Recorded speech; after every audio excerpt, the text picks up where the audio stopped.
Regarde. Tu vois, tu fais des effets spéciaux avec un franc 50, hein. Ça, c'est pour les jeunes, t'as vu, on dirait... Regarde mon nez, on dirait une patate. Ouais, ça, sans ça aussi, ouais, bon. Alors, merci, 600 000 euros.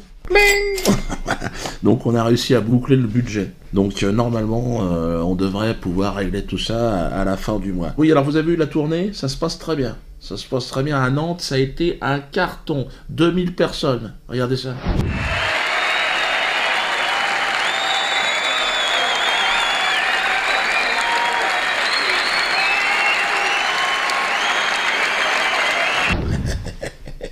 Ah, c'est un succès. C'est la première fois dans l'histoire de l'humour, dans l'histoire du one-man show, qu'on réussit à remplir des salles aussi importantes sans aucune promotion. Vous avez vu l'ambiance?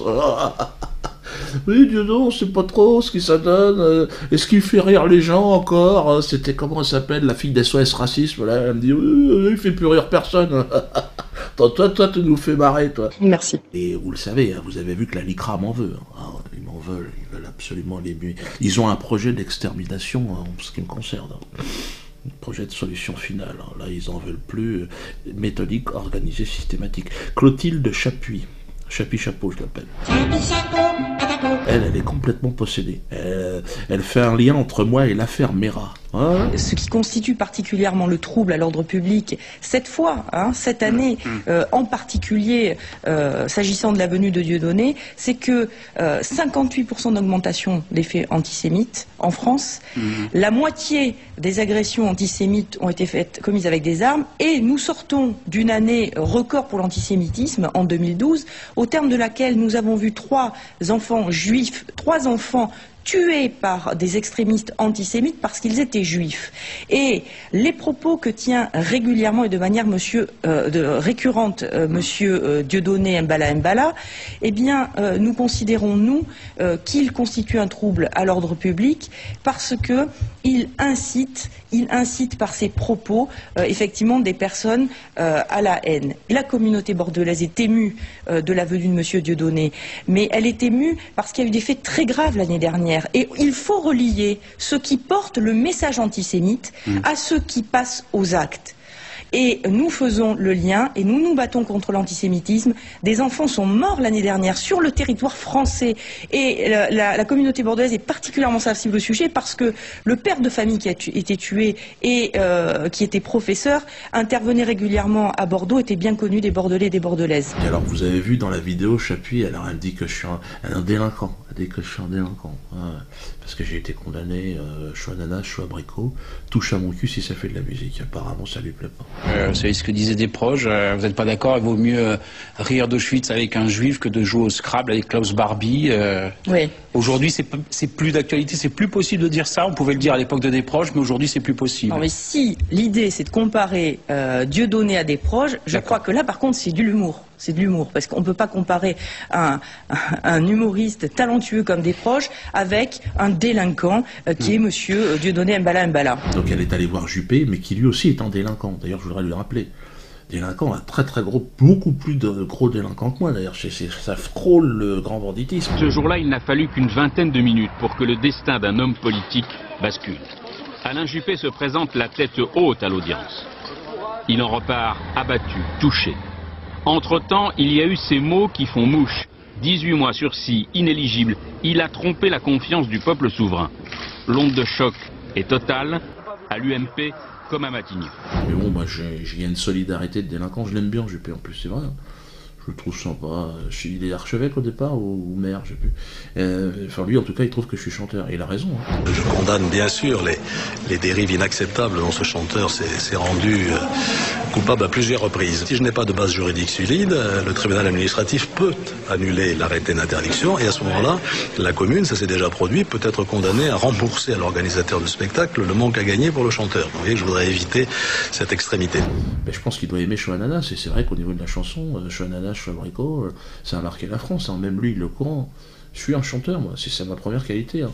Et lui il est archevêque. Puis alors vous savez qu'en plus de ça, Bordeaux ça tombait bien, je vais aller y jouer, mais vous savez que c'est un pays, enfin c'est une ville qui a été symbole de la traite négrière, c'était un des ports négriers les plus importants, bien sûr. C'est pour ça qu'ils veulent pas me voir. D'ailleurs, il y a une association, le Mémorial pour la traite des Noirs, qui s'est réveillée quand Chapuis, la LICRA a bougé. Elle a dit, dis donc, vous foutez de notre gueule, la LICRA, là-haut. Il y a encore tous ces noms de rues, là, qui n'ont pas été débaptisés, avec des noms de négriers. C'est vrai que c'est un peu abusé, les gens sont sur les nerfs. Alors je dis, faut voir ça avec Alain. Mais comme Alain, il est tenu parce que c'est un délinquant, il est comme moi, il ferme sa gueule. Tu l'as vu même avec un petit chapeau en Israël, l'autre jour, ils ont mis une galette sur la gueule et tout, il est obligé de fermer sa gueule. L'agression d'un juif en France n'est pas l'affaire des juifs seulement, c'est l'affaire des 65 millions de Français qui ne le tolèrent pas. L'antisémitisme est contraire à toutes les valeurs de la France. Lui, il la ramène pas. Ils ont mis la kippa, putain. La honte. Chez nous, les non-juifs, c'est la honte. Quand on te met la kippa, c'est vraiment que t'as vraiment du caca collé au caleçon. Alors, pourquoi la LICRA m'en veut? Alors, je vous explique pourquoi. Parce que c'est Jakubowicz. C'est lui qui m'en veut, c'est le patron de la LICRA, c'est le grand Manitou. Le gars, il est tout en haut. Nous sommes à une situation où les Juifs de France se posent la question de savoir si c'est encore leur pays. Des enfants, des étudiants, des jeunes adultes quittent ce pays en considérant que ce n'est plus le leur. Jakubowicz, dit d'aider la pleurniche. Lui, c'est un marathonien de la pleurniche. Le gars, il peut pleurer 5 heures. Sans problème. Hein. Et puis après, évidemment, à la fin, double saut période arrière, réception sur la caisse enregistreuse. Il sait comment ça marche. Hein. Lui, c'est un sacré numéro. Hein. Jakubowicz, c'est pas un séfarade, c'est un ashkénaze. Donc lui, il est en ligne directe, c'est un descendant direct de déporté, donc c'est un 5 étoiles, le gars, il a tous les diplômes, il a gagné au tiercé. Et il veut pas me croiser, il se cache maintenant, mais il m'envoie tous ses sbires, tous ces mecs là, donc Chapi Chapeau, mais c'est des mecs, ils ont 1 euro, même pas, tu vois, et puis encore, il est pas musclé, ils arrivent pas, ils font rien les mecs, je suis sûr que Chapi Chapeau, elle arrive pas à faire ses lacets, si tu lui demandes, franchement, je suis sûr. Hein. C'est comme Philémon Lequeux, dans le Bas-Rhin. Regardez Philémon, parce que lui, c'est trop drôle, regardez-le. Cela fait 2 mois que l'on a écrit à monsieur le préfet pour dénoncer les propos, surtout antisémites, de ce monsieur, qui a 4000 ans quand même, il faut le rappeler, hein, c'est un vieillard de 4000 ans, qui n'a pas évolué dans aucune civilisation et qui prétend partager les hommes pour en faire on ne sait quoi. J'aurais 4000 ans selon cette personne. Qu'est-ce que tu essaies de nous dire? Que je n'aurais pas connu de civilisation, que je serais un gorille. Non mais attendez, c'est grave là, oh, la Ligue contre le racisme. Ah, je te le dis en toute amitié, Philémon, mais je te remerde. Puis alors, là-bas, il y a El Koubi. El Koubi qui veut m'interdire aussi. Ils ont appelé à une manifestation, mais on en a rien à foutre. Et il y a El Koubi, vous savez, l'alcoolique pyromane, là. Il est adjoint au maire, le gars. Mais il aime trop la picole, et là il a dit qu'il allait venir pour manifester. Donc moi, nous, on a envoyé une lettre au préfet, on lui a dit attention, il y a El Koubi, moi je répondais rien. L'autre, s'il fout le feu, moi je suis pas responsable. Et ça, faudra voir avec El Koubi. Hein. Bon, moi ce que j'ai à dire, c'est que sur l'esclavagisme, je reviendrai très vite avec une émission, parce qu'à Nantes, on a tourné des choses. On est allé sur le mémorial, le truc en béton, là. J'ai des trucs à raconter. Hein. Je pense qu'on peut faire une belle comédie avec ça. Ouais. Je pense qu'on peut bien rigoler, là.